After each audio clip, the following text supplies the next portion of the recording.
Hola Glenn, me llamo Tomás, y esto que te contaré me ocurrió pocos meses después de haber aprendido a manejar motos. Estaba muy emocionado y, aunque no tenía muchos pesos encima, decidí comprarme mi primera moto. Busqué varios sitios, pero el único lugar que se alineó con mi presupuesto de ese momento era una concesionaria de segunda mano que me recomendó un primo. Llevaba años sin ir para allá, pero me dijo que ahí compró su primera moto y le salió bastante económica. Fui a la dirección que me dio y me desmotivé bastante al ver alrededor. Era un lugar viejo y desolado, con ciertas grietas en las paredes, y el anuncio de la entrada estaba desteñido. Pensé de inmediato que el lugar estaba abandonado, y además sentí una vibra extraña en el lugar. Pero mi primo me había dicho que incluso cuando él se compró su moto, el lugar ya era un poco raro, y que eso no debía preocuparme. Me detuve en la entrada un rato, pensando en si irme o quedarme, cuando al fin una persona salió para atenderme. Recuerdo que el señor que me atendió tenía una contextura alargada y una palidez fuera de lo común en un lugar donde hacía tanto sol. Tenía las ojeras muy marcadas y, además de su overol, emanaba un olor peculiar. Pensé que era quizás gasoil o algo parecido, ya que también en sus manos se notaban los residuos de grasa de motor y piezas, e intenté mantenerme tranquilo, ya que yo no había ido allá a juzgarlo, sino a comprarme mi primera moto. El hombre me preguntó qué era lo que buscaba, y me habló de varios modelos excelentes para una persona que estaba comprando su primera moto, y que aún no se habituaba a los viajes largos. Me llevó caminando por un patio lleno de motos viejas y algunas desarmadas, hasta que me mostró una apartada de las otras. Era negra y tenía grabadas a los lados unas iniciales: DC. Me llamó la atención y me dijo que eran del antiguo dueño, porque al igual que la mayoría de sus motos era usada. Sin embargo, me aseguró que estaba en perfecto estado, y él se había encargado de hacerle todo el mantenimiento necesario. Que si no me gustaba ese grabado, me la podía vender a un precio incluso más bajo del que estaba, con la opción de pagar por cuotas. Yo no es que sea la persona más desconfiada del mundo, pero me nació preguntarle por qué nadie la había comprado antes. Hubo un silencio incómodo, y solo me dijo que antes no tenía intención de venderla porque era de un viejo amigo. Me mostró todo su mecanismo y la encendió frente a mí, y estaba en buen estado. Hicimos el trato, le pagué el precio original que me pidió, y me la llevé esa misma tarde. Estaba feliz a un punto que es difícil de explicar, porque esa era mi primera moto y mi primer vehículo. Me la llevé a casa, pero no la estrené de inmediato. Antes de eso le hice varios arreglos estéticos con mi primo, borrando las iniciales, pintándola y puliéndola para que pareciera prácticamente nueva. Luego de eso me fui con ella para manejar en carretera. Decidí tomar la salida hacia Pachuca para ir a Mineral del Chico. Cuando la encendí y empecé a manejar, no noté nada raro, al menos durante la primera hora. Pero cuando comencé a tomar velocidad por la carretera, sí me di cuenta de que había un ruido un poco raro. Sentí un peso desagradable en el estómago, porque claro, lo que menos quería oír era que mi moto recién comprada tuviera algún desperfecto. Pero al rato el ruido se detuvo y pude seguir con mi viaje. Creo que pasaron unas 2 horas más antes de que, de nuevo, mientras avanzaba por la ruta, el ruido regresara. Y no solo eso, sino que también creció. Lo que parecía el rugido del motor pasó a ser un silbido muy agudo e intenso, que me aceleró el corazón porque pensé que algo estaba a punto de explotar o desinflarse. Intenté frenar porque estaba aturdido y sentí como si algo estuviera doblando el manubrio hacia la izquierda. Buscaba mantener el equilibrio y el control, pero me vi arrastrado contra el asfalto. Afortunadamente no iba demasiado rápido y solo me hice algunos raspones. Y luego de revisar la moto con mucho cuidado, no encontré nada fuera de lo normal. En ese momento pensé que quizás me pasó por ser inexperto y que había hecho algo mal, aunque no sabía exactamente qué. Por fortuna la moto estaba intacta y el camino estaba vacío esa tarde. así que empecé a caminar junto a ella hasta poder colocarme a un lado de la carretera. Saqué un cigarrillo y lo encendí mientras esperaba que el dolor de aquella caída se me pasara. Decidí montarme de nuevo después de un rato y revisé todo de nuevo por precaución. Esta vez iba manejando todavía más lento para tener tiempo de frenar si algo salía mal. Al estar de nuevo en el camino, creo que unos 15 minutos después, sentí como en vez de bajar la velocidad solo aumentaba. De repente el ruido volvió a sonar, pero esta vez acompañado con un goteo muy extraño. Parecía ser la gasolina que se estaba escapando, y yo entré en pánico. Intenté ir frenando de a poco, pero el freno se trabó, y aunque intenté dejar de acelerar la moto, iba cada vez más rápido. Pensé que iba a morir cuando sentí una fuerte sacudida.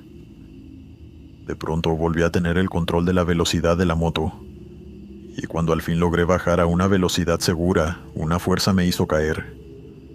Rodé por el piso mientras la moto avanzaba un trecho más hasta frenar sola y caer en el arcén. Quedé impactado no solo porque estuve a punto de morir, sino porque la moto parecía estarse manejando sola por momentos, impidiendo que yo la controlara. Claro que debo insistir en que era un conductor bastante novato y todo lo que estaba viviendo lo justificaba con que era primerizo, y seguro estaba haciendo las cosas mal. Pero en retrospectiva estoy seguro de que había algo mal con esa moto. Me levanté con cuidado y me acerqué de nuevo a la fiera de metal. Decidí caminar arrastrando la moto porque no me atrevía a montarme en ella, pero el peso era mucho mayor al normal.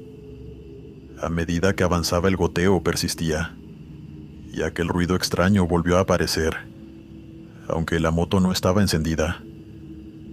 Me detuve a revisar y el olor a gasolina no parecía normal. Era un aroma como a óxido metálico muy intenso. El goteo dejó un rastro por todo el trayecto y pasó a convertirse en un ligero chorro que formó un charco debajo de la moto. Me agaché a revisar y me di cuenta de que era un líquido rojo y espeso con un olor muy intenso, que pude reconocer por mis años trabajando en el hospital como enfermero. Al abrir el tanque, mi sorpresa fue enorme. El tanque de gasolina tenía sangre.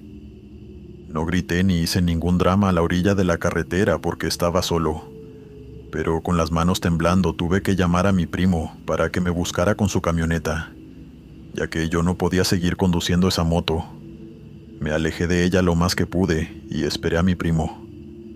La subimos juntos a la camioneta cuando llegó y la revisamos juntos en su casa. Lo que me parecía sangre hacía poco más de una hora había vuelto a ser gasolina común y corriente. Pero simplemente ya no podía sentirme cómodo en esa moto. Comencé a sentir que algo siniestro venía con ella. Al día siguiente llamé al señor de la concesionaria. Le conté lo que había pasado, que la moto estaba defectuosa y que había algo extraño con el tanque de gasolina, aunque no le conté nada de la sangre. Su respiración al teléfono era lenta y pesada, pero me dijo que eso era imposible, que revisara bien, ya que él me había entregado una moto en perfectas condiciones, y si mi intención era que me devolviera el dinero, eso no iba a pasar.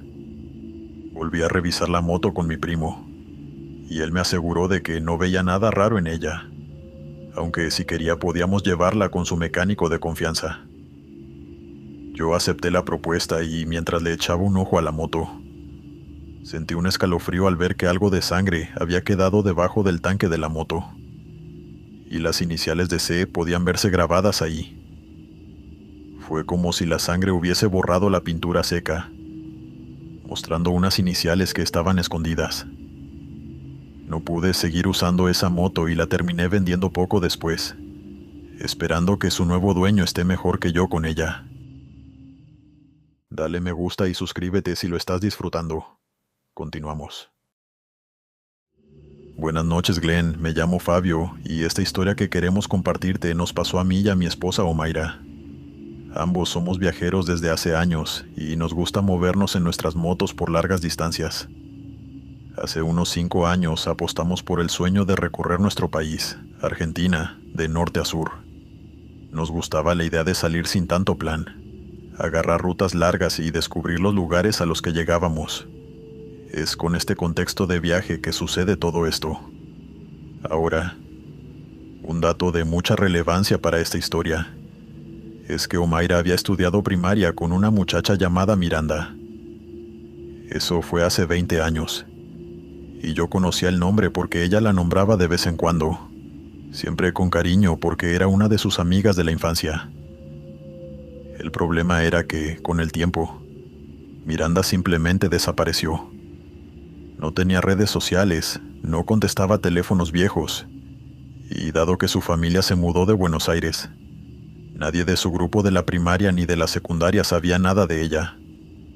Todos los compañeros antiguos de Omaira sabían más o menos lo mismo que ella, que luego de la mudanza de sus padres, habían perdido por completo el contacto con Miranda. Solo una chica que estudió con ambas mencionó que creyó haberla visto en un viaje por la Patagonia, tomada de la mano con un hombre que quizá era su esposo. Sin embargo, esto nunca se pudo confirmar, y a Omaira eso le daba tristeza, porque según ella Miranda no era de esas personas que se olvidan así nomás. Sin embargo, la vida sigue, y volvemos al 2021, época en la que Omaira y yo decidimos tomar nuestros ahorros, pedir las vacaciones que habíamos acumulado, y lanzarnos a la aventura. Habíamos llegado a Bariloche a eso de las 6 de la tarde, y a todas estas estábamos cansados y con mucha hambre. Estábamos paseándonos por las afueras de la ciudad y de pronto, por la radio de mi casco, escuché el grito de Omaira que me exigió que me detuviera de inmediato, que frenara ya mismo. Me puse tenso y casi pierdo el control. Y cuando me di la vuelta pensando que había sucedido algo malo, vi a Omaira quieta, y con la vista fija en una mujer parada en una esquina, con una campera gris y el pelo recogido. Yo no la reconocí, claro, pero Omaira sí. Era Miranda. Omaira se bajó de la moto, se quitó el casco y salió corriendo para abrazarla con emoción, como si se hubiera encontrado con su hermana perdida. Miranda la miró, y aunque fue menos efusiva, sí se le notaba la alegría en el rostro. Sin embargo, mientras me bajaba y caminaba hacia Omaira y Miranda, sentí una incomodidad que no supe explicarle a Omaira un rato después, sin sonar cruel. Y es que aunque Omaira parecía sorprendida y no podía dejar de hablar, Miranda por su parte no parecía confundida ni asombrada de ese reencuentro tan increíble. Parecía apagada, y con apenas el suficiente aliento para contestar a las preguntas de Omaira de forma bastante ambigua. Mi esposa le preguntó dónde había estado todo ese tiempo, qué había sido de su vida y si tenía teléfono o Instagram. Pero Miranda se limitaba a contestar cosas como que siempre estuvo allí, que no tenía nada de eso. Y poco más. Omaira habló con ella unos minutos sin darse cuenta de lo monótonas que eran las respuestas de Miranda. Y aunque Miranda no parecía interesada en mantener el contacto de alguna manera, Omaira no dejó de darle un último abrazo antes de que nos fuéramos de allí. Yo me quedé al lado de las motos luego de presentarme, mirando disimuladamente a esa mujer sin querer parecer maleducado. Pero había algo en ella que de nuevo me estaba incomodando. Tenía la piel pálida como para ser una persona morena, los labios muy resecos y los ojos tan quietos que parecía que apenas parpadeaba. No es por exagerar, pero es que parecía muerta. Un rato después, cuando llegamos a un lugar para comer y pasar la noche, Omaira me admitió que también había notado que Miranda estaba muy rara, aunque ella no vio tantos detalles como yo. Pero sí era cierto que esa mujer no se sentía como la Miranda que recordaba, ya que aquella chica era mucho más alegre y tenía mucha vitalidad. Esta, en cambio, parecía estar batallando para decir cada palabra. No quiso pedirle tantas explicaciones porque sintió que podía incomodarla, y Miranda tampoco dijo mucho. Apenas respondió con frases cortas. Y cuando Omaira le preguntó dónde estaba viviendo, ella no contestó de forma clara. Dijo algo sobre estar de paso y luego se quedó en silencio. Al día siguiente salimos de Bariloche rumbo al noroeste. El plan era avanzar lo que pudiéramos, parar en algún pueblo antes de que se hiciera muy tarde y seguir temprano. Omaira venía callada desde la mañana, pero la dejé tranquila porque yo sabía que estaba pensando en Miranda. No sé si el que mi esposa y yo indirectamente estuviéramos pensando tanto en esa mujer fue la causa de lo que pasó a continuación. Estaba cayendo la tarde y estábamos entrando a un pueblo pequeño, y allí estaba ella, parada cerca de un kiosco, con la misma campera gris y el mismo pelo recogido como en la tarde anterior. Nosotros pasamos rápido, pero la vimos, y Omaira bajó la velocidad de inmediato. Yo también, y por un segundo pensé que podía ser otra persona muy parecida, pero cuando la mujer giró la cara hacia nosotros, sentí que se me cortó el aliento. Era Miranda levantando la mano para saludarnos como si ese reencuentro fuera lo más normal del mundo. Omaira no se acercó esta vez, ya que antes de que pudiéramos reaccionar, Miranda desapareció entre un par de autos. Mi esposa me preguntó solo para confirmar si yo también la había visto, y le dije que sí. Los dos acabábamos de ver a esa mujer. Y ya les digo que aunque tomábamos rutas largas, jamás Miranda nos hubiese rebasado de camino a ese pueblo, ya que en ningún momento nos detuvimos. Esa noche decidimos buscar un motel, y no hablar mucho del asunto porque de verdad nos había dejado muy mal cuerpo. Los dos siempre hemos creído en los fantasmas, y en ese momento entendimos por qué Miranda actuaba tan extraño el día anterior. Aunque no lo conversamos en voz baja, llevamos suficiente tiempo casados para saber que los dos estábamos pensando lo mismo. Miranda estaba muerta, y lo que habíamos visto los 2 días anteriores no era ni más ni menos que una aparición. Al menos ahora sabíamos por qué Miranda se había portado de una manera tan extraña. Ahora, el error de nosotros fue pensar que esas 2 apariciones serían el final de todo esto, y que lo que vimos quedaría así, como una anécdota rara que Omaira y yo podríamos contarle a nuestros amigos. Pero no fue así. La noche siguiente habíamos avanzado bastante, y aunque tratamos de mantenernos concentrados en el camino, Omaira estaba nerviosa, y yo estaba ansioso por llegar a cualquier pueblo para poder descansar. Íbamos por una ruta oscura, a unos 80 kilómetros por hora, quizá un poco más, y no había muchos autos. El ruido de las motos era lo único que nos sostenía despiertos, y la música que compartíamos por la radio de nuestros cascos, cuando de pronto vi que Omaira, que iba delante de mí, giró la cabeza apenas hacia atrás. No mucho, pero sí lo suficiente. Y de pronto su moto tembló mientras ella gritaba con fuerza. Yo aceleré para ponerme a su lado, pensando que se había mareado o que algo se le había metido en el casco. Pero ella no frenó. Al contrario, aceleró más. Y cuando miré detrás de mí, yo también la vi. Detrás de las motos, corriendo a la misma velocidad que nuestras motos, con los brazos pegados al cuerpo y la cabeza un poco inclinada hacia adelante, venía Miranda, persiguiéndonos. Tenía la boca abierta como si estuviera tratando de decir algo, y justo esa visión tan horrible fue la que hizo que mi esposa casi perdiera el control de su moto. Al final yo también aceleré, y mi esposa comenzó a rezar en voz alta dentro del casco, tan fuerte que yo la oía a pesar del viento y el motor. Seguimos hasta encontrar una estación de servicio abierta, y pasamos ahí el resto de la noche.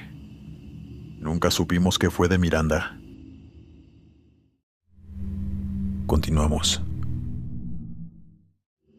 Hola Glenn, mi nombre es Marcos, y esto que voy a compartir contigo y la comunidad pasó hace unos 4 años.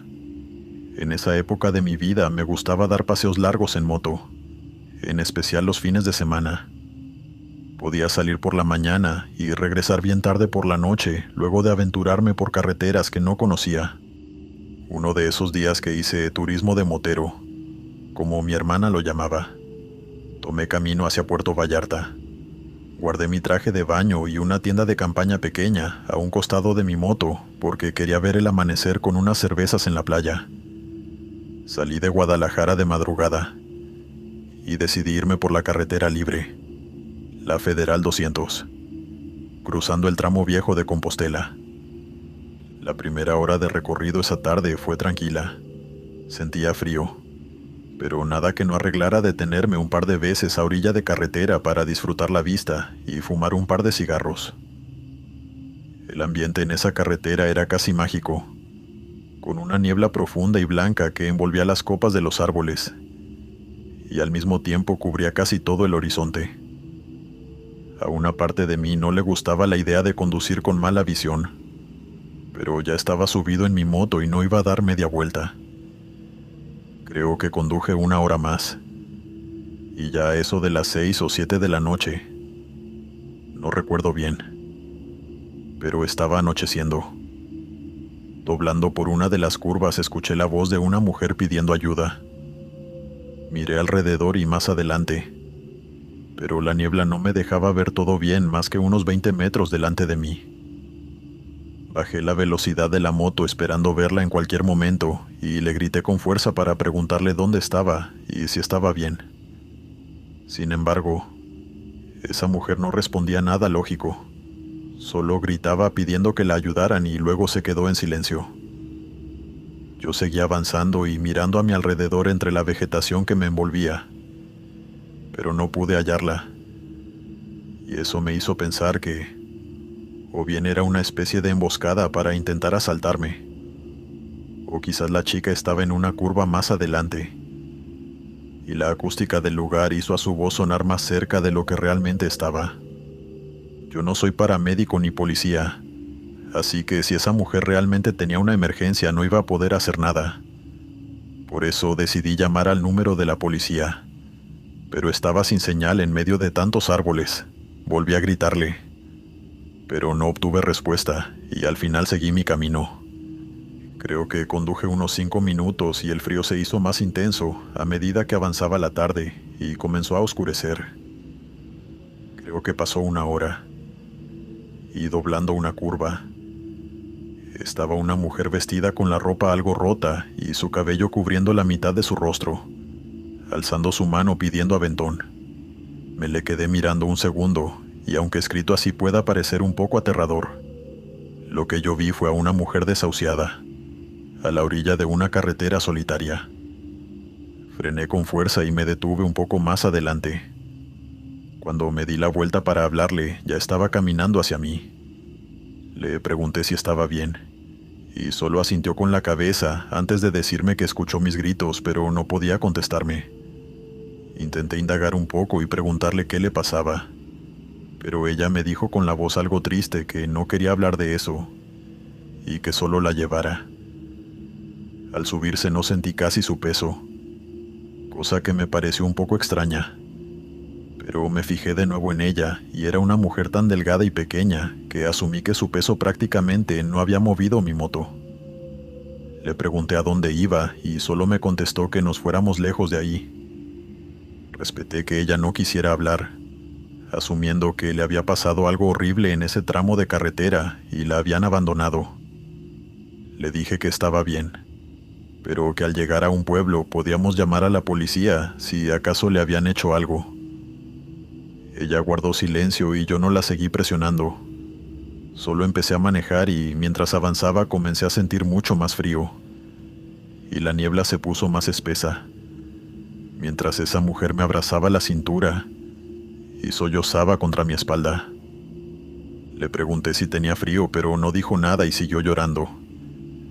El clima gélido empezó a subirse por mis manos, y mi cabeza empezó a dolerme aunque tenía el casco puesto. Hice un par de chistes sobre el clima, pero al intentar verla en el retrovisor, ella se cubría con mi espalda, y decidí dejarla tranquila. Estaba desconsolada, y entonces me disculpé por no haber podido ayudarla antes. Ella solo negó con la cabeza, y de repente empezaron a salir, de forma descontrolada, muchas lágrimas de mis ojos. Pensé que una parte de mí había empatizado con mucha fuerza con esa chica, Después de todo, tengo una hermana mayor y una madre a las que amo y protegería como sea. Pero de pronto todo tomó un giro extraño. Sentí un golpe en el pecho, como una punzada casi de infarto en el centro de todo mi tórax, que me hizo frenar mientras intentaba buscar aire. Y al mismo tiempo ella empezó a toser con fuerza.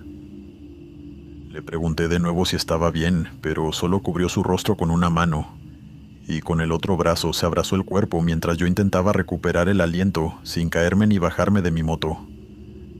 Empezó a toser con más fuerza y como si de alguna manera estuviéramos conectados. Yo inmediatamente empecé a toser con ella, con un ardor inexplicable en la garganta y un dolor profundo en el pecho. Saqué de mi bolso una botella de agua y bebí. Al ofrecérsela a ella, la botella perdió peso, como si el contenido se fuera evaporando. Solté la botella del susto y ella solo negó con la cabeza, dejando de toser y de llorar de una forma tan repentina que me sentí incómodo de verdad. Me quedé en silencio mirándola fijo, mientras sentía que el cuerpo se me congelaba, aunque no terminaba de entender que estaba ante algo paranormal. Por eso mismo le ofrecí que continuáramos con el viaje, y ella sin decir nada se montó conmigo en la moto y seguimos manejando. Esta vez no tosimos ni ella volvió a llorar en todo el viaje. Fue un trayecto completamente silencioso e incómodo. En algún punto nos acercamos a nuestro destino y respiré aliviado. Le hablé en voz alta diciéndole que en lo que llegáramos, podíamos intentar llamar a emergencias ya que hacía mucho frío y además ella había pasado por algo feo. Podía sentirlo, pero al darme la vuelta para verla, recién noté que ya no podía sentir sus brazos alrededor de mi torso y donde debía estar una chica sentada.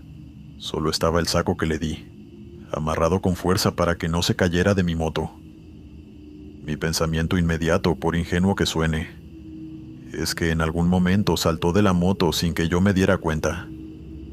Pero con el pasar de los años llegué a una conclusión más simple, y es que esa noche levanté a una persona que ya no estaba entre nosotros. Esa noche acampé en la playa y vi el amanecer como si nada, pero la imagen de esa chica todavía me persigue, incluso más de lo que me gusta admitir. Sigo sin saber qué pasó con ella, ni por qué se me manifestó exactamente a mí esa noche. Continuamos. Mi nombre es Pablo, y esta historia no me pasó solo a mí.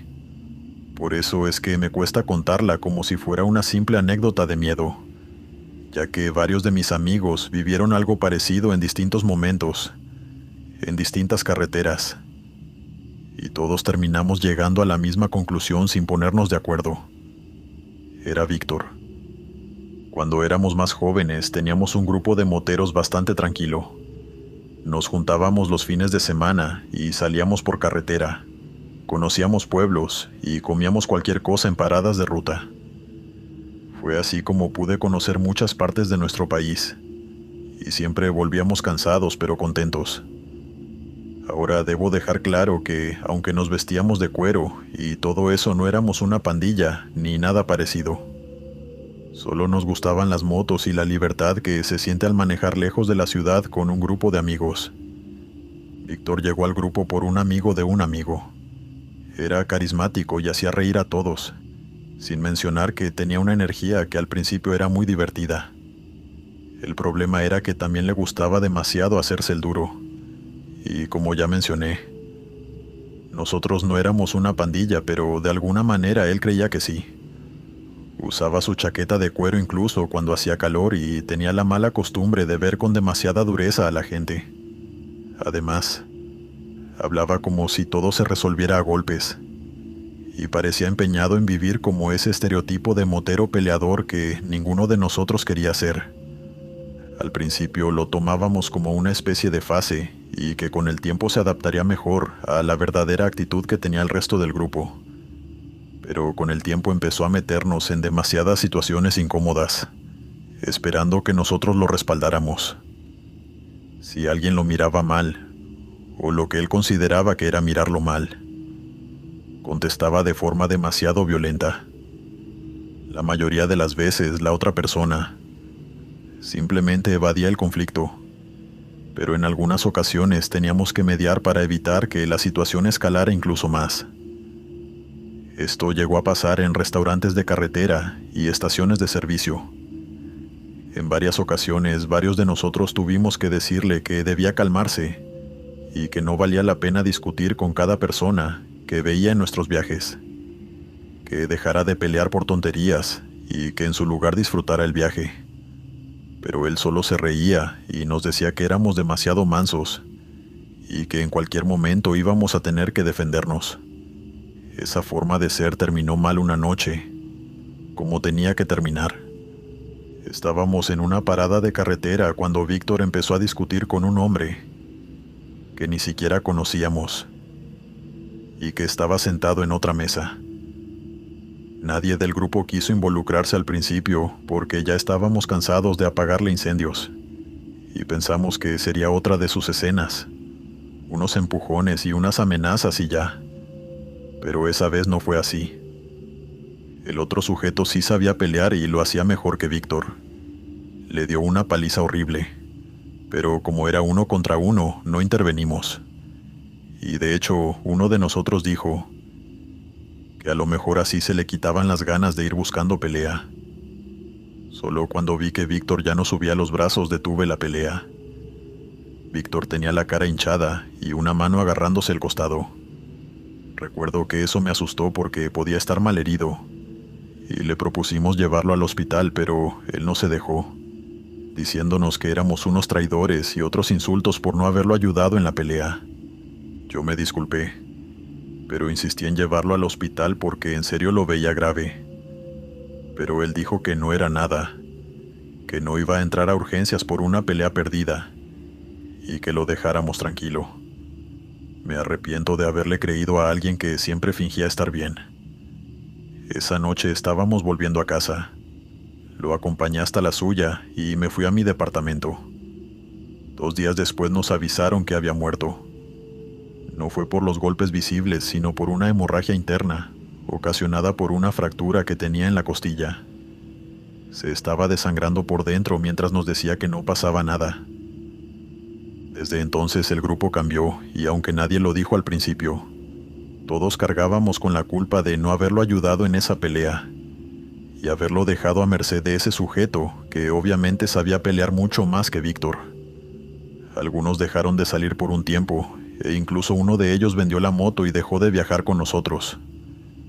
Yo seguí manejando y es con este contexto que empezaron las cosas extrañas. La primera experiencia la tuvo Martín, que una noche sintió que alguien se le sentaba atrás en la moto mientras viajaba solo. Luego la moto se le fue de lado como si alguien le hubiera jalado el cuerpo. No se cayó por poco. Después le pasó a Samuel, que juró haber sentido 2 manos agarradas de su chaqueta justo antes de entrar en una curva, y que esas mismas manos lo jalaron haciéndole perder el equilibrio. Por suerte había desacelerado bastante por la curva o hubiese caído. Luego a otro, y después a otro. Siempre era parecido. Una presencia en el asiento trasero les hacía perder el equilibrio o el control del manubrio, y nadie quería decirlo al principio. Pero todos de alguna manera sabían que era Víctor, aunque no entendíamos por qué. Hasta que me tocó a mí. Esa noche iba rumbo a la casa de mi madre, en Coahuila. Estaba solo por la carretera con poco tráfico y bastante cansancio porque había trabajado todo el día. Como ya conocía el camino de memoria, estaba conduciendo con la mente en automático, cuando algo me hizo reaccionar. De pronto sentí que la moto bajó un poco de atrás, como si alguien se hubiese subido sin avisarme. Fue tan claro y repentino que mi primer impulso fue voltear, y aunque no me giré del todo logré distinguir que alguien iba detrás mío. Y un segundo después, sin darme tiempo de reacción, una mano con guante apareció por mi lado derecho y tocó el manubrio. El manubrio empezó a moverse de lado a lado con violencia. La moto se bamboleó como si hubiera pasado sobre grava, aunque el asfalto estaba limpio y durante unos 500 metros tuve que dejar de pelear contra el manubrio y dejar que se moviera como loco para no caer. Cuando al fin la moto volvió a destabilizarse, agarré el manubrio de mi moto y me detuve a orilla de carretera. En todo este momento que me pareció eterno, no me atreví a girarme para ver quién estaba detrás de mí, pero entendí a qué se referían mis otros amigos, porque de una manera que simplemente no puedo explicar, supe que era Víctor. Me bajé temblando y revisé la moto con la linterna del celular, y no había nada malo. Y está de más decir que no encontré a ningún pasajero extra, ni había tampoco ninguna manera de que alguien se subiera y saltara de la moto mientras yo avanzaba en esa carretera. No hubo ninguna razón lógica para que mi moto perdiera el balance así. Pero más importante, no había ninguna explicación lógica para lo que vi detrás de mí. Después de eso, y ya cuando llegué a la casa de mi madre, hablé con los demás. No tuve que convencerlos para que ellos llegaran a la misma conclusión que yo. De alguna manera, Víctor se nos había manifestado a todos. Cada uno tenía su propia experiencia con ligeras diferencias.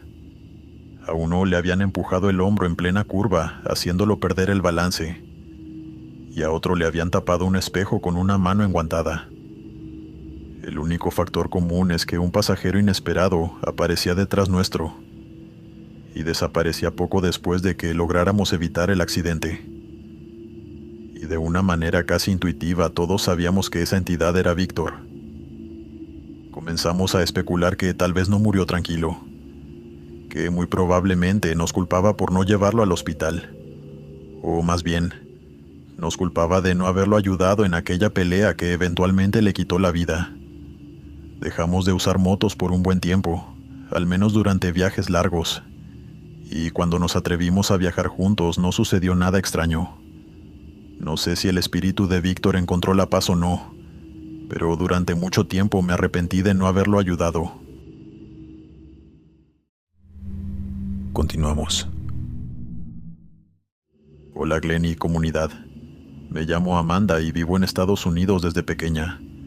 Desde que tengo memoria me gustan los autos viejos, la mecánica, las motos y todo lo que tenga motor. Un gusto que heredé y sigo compartiendo con mi padre. Con él he comprado, arreglado y vendido piezas, autos de colección y motos que otra gente daba por perdidas.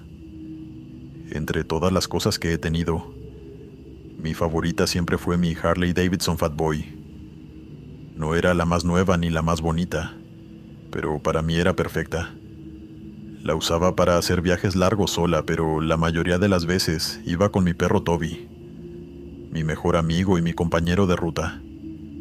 Con el tiempo comencé a adaptar mis viajes a sus necesidades, y para llevarlo cómodo, mi padre y yo adaptamos la moto en el taller, colocándole un vehículo lateral especial que tenía el tamaño perfecto para Toby. Le puse correas seguras y una pequeña protección para el viento.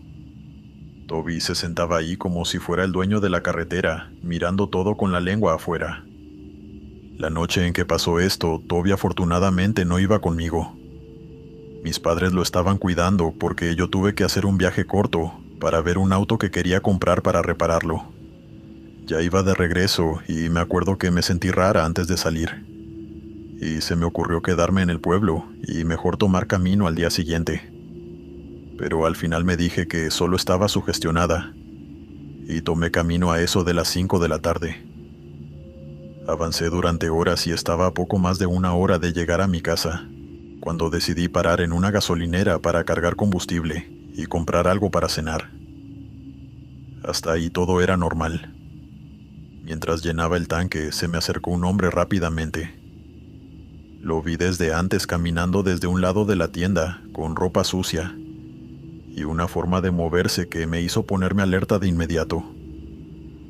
Descarté la idea de entrar a comprar algo y decidí solo llenar el tanque e irme de ahí cuanto antes. No quiero sonar cruel ni superficial, pero parecía un indigente peligroso, con la mirada inquieta como si estuviera buscando a alguien vulnerable a quien molestar o intimidar. Ni bien se me acercó noté que olía horrible. No era solo sudor o alcohol, sino que también salía de él un horrible olor a excremento, tan fuerte que me dieron ganas de retroceder y de vomitar. Se quedó mirando la Harley y me dijo que era una moto increíble, y luego miró el vehículo lateral y me pidió que lo llevara a dar una vuelta. Yo le dije que no de una vez con el tono más tajante que pude para que no me insistiera. Creo que ni siquiera sonreí ni hice ningún gesto que le diera a entender que había posibilidad de que podía seguirme hablando. Sin embargo, empezó a insistir y a caminar alrededor de la moto, como si quisiera alcanzarme por la espalda. Yo giraba para evitar perderlo de vista, y había algo en su mirada que me dio asco y rabia al mismo tiempo.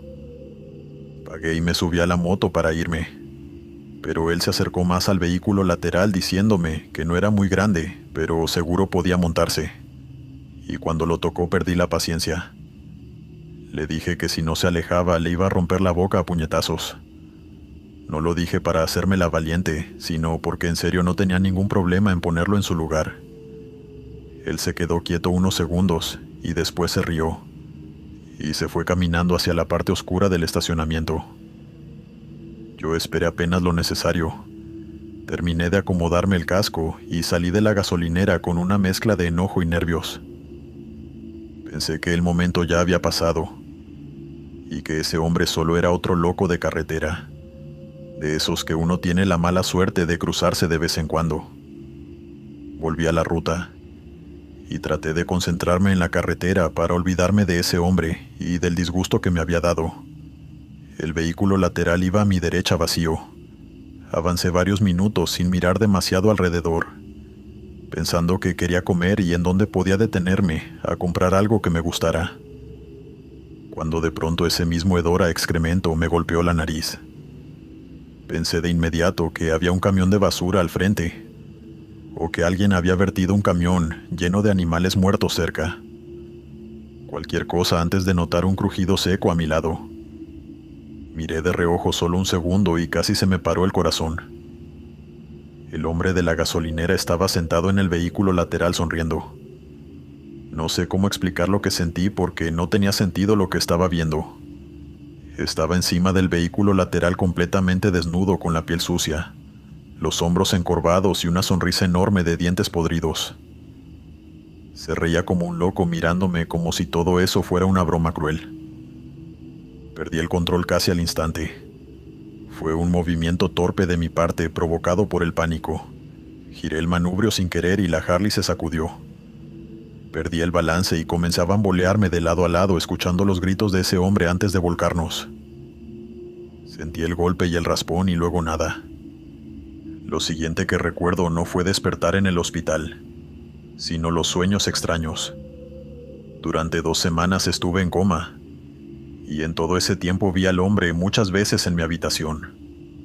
Siempre estaba en mi habitación sentado en una silla o parado cerca de la cama.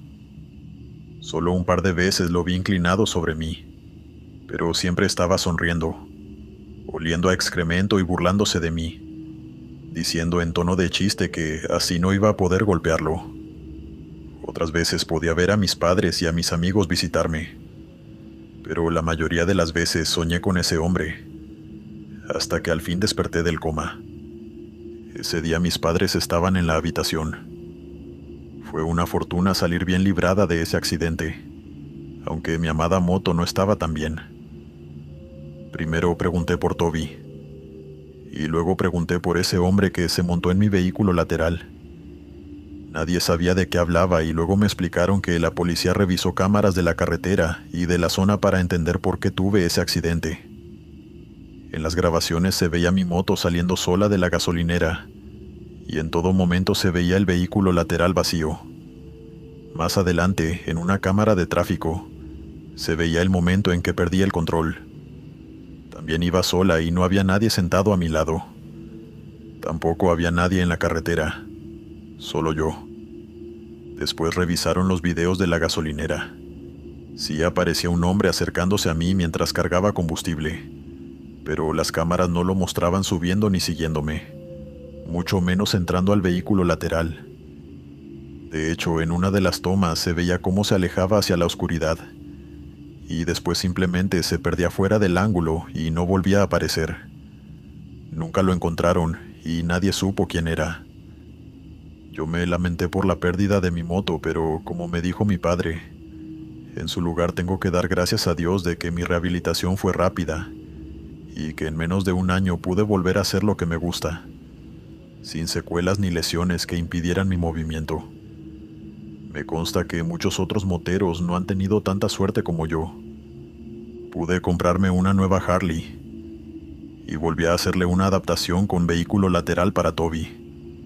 Aunque una parte de mí no puede evitar sentir que ese hombre me acompaña cuando Toby no está conmigo. Tiempo después me compré una moto para cuando debo viajar sola, y así no sentirme tan incómoda. Continuamos. Hola Glenn, espero que estés bien. Mi nombre es Alberto, y esto me pasó cuando hacía rutas moteras con mi grupo de amigos. Fuimos de viaje a Tres Marías hace 2 años por pura diversión, y en ese entonces éramos 4 en total: Alexander, Germán, Pedro y yo. Todos éramos y seguimos siendo bastante bromistas, aunque con los años hemos aprendido a moderar un poco el nivel de los chistes.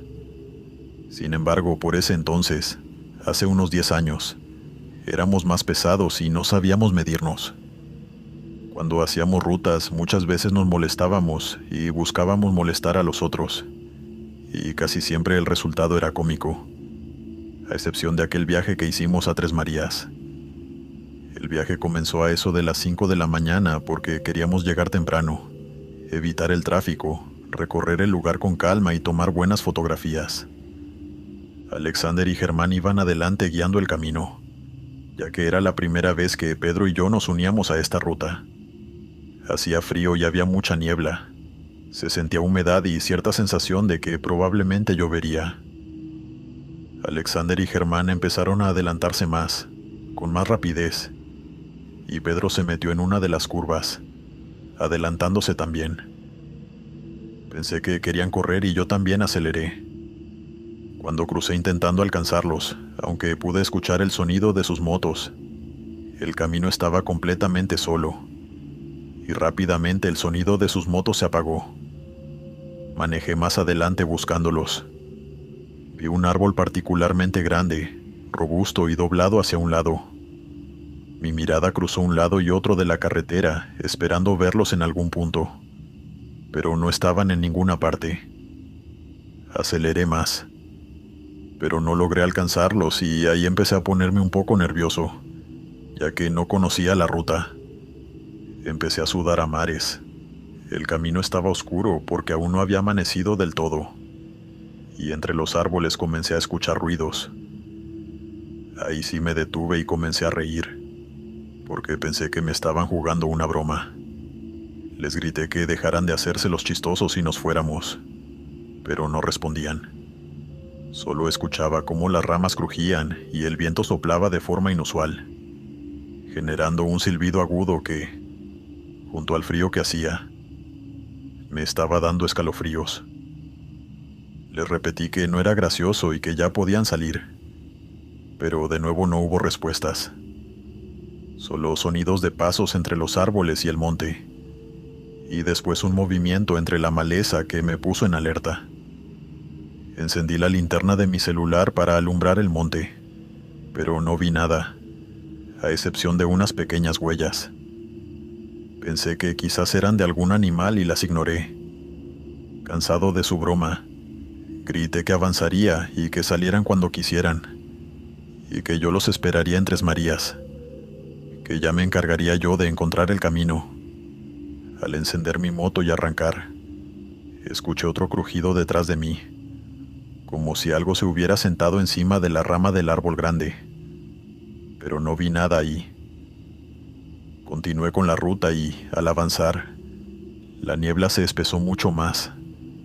Me puse más nervioso porque orientarme así iba a ser incluso más complicado, y empecé a sentir una especie de vértigo, como si me costara mantener el equilibrio.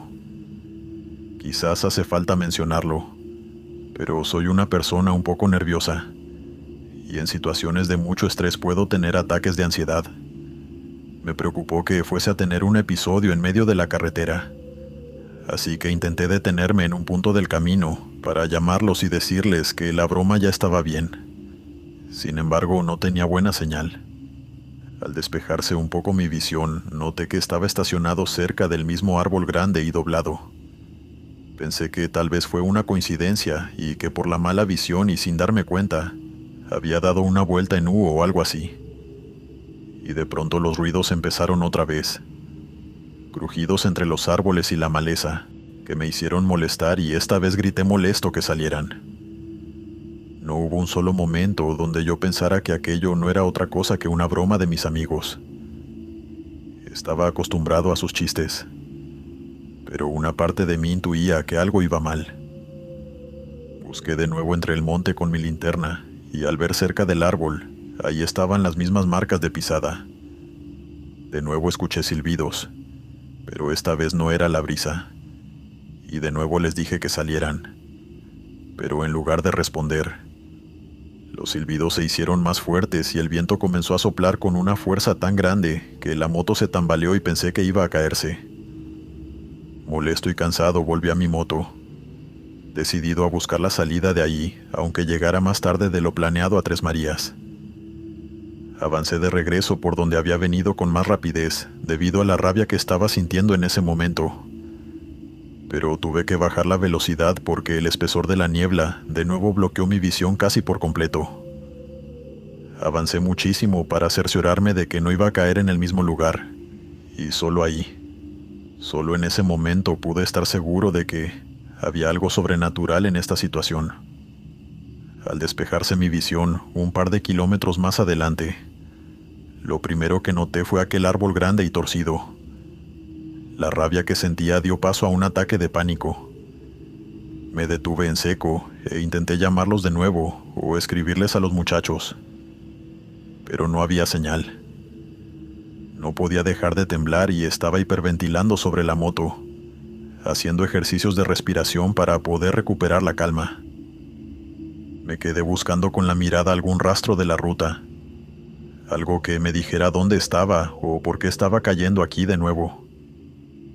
Esperaba que en cualquier momento Alexander o Germán aparecieran y se burlaran de mí antes de explicarme que en esa parte de la ruta hay 3 árboles idénticos. Pero en su lugar volví a escuchar los crujidos y los silbidos, como si alguien estuviera jugando conmigo, escondido dentro del bosque, pero esta vez mucho más cerca de mí que antes. Miré alrededor, sin entender por qué no terminaba de amanecer para poder mirar bien, y al fin logré distinguir algo. Arriba de mí, sobre una de las ramas de ese enorme árbol, había 3 siluetas sentadas, silbando con fuerza y soltando carcajadas que sonaban infantiles, aunque por el tamaño de las siluetas difícilmente esas cosas podían ser niños. Yo intenté irme en la moto, pero las manos y las piernas las tenía tan tensas que no lograba arrancar la moto, y solo podía ver hacia arriba mientras esas cosas me devolvían la mirada. Pensé que en cualquier momento una de esas cosas me saltaría encima, y al fin se me salió un grito de horror antes de que mi cuerpo reaccionara, y lograra irme de ahí con la moto bamboleándose de un lado a otro. No sé cómo mantuve el equilibrio y me comencé a alejar tan rápido como pude. Continué hasta que entre la niebla vi a Pedro, iluminando con su teléfono, mientras que Alexander y Germán me buscaban entre el monte. Yo pasé de largo y ellos tuvieron que volver a subirse en sus motos y alcanzarme 1 kilómetro más adelante.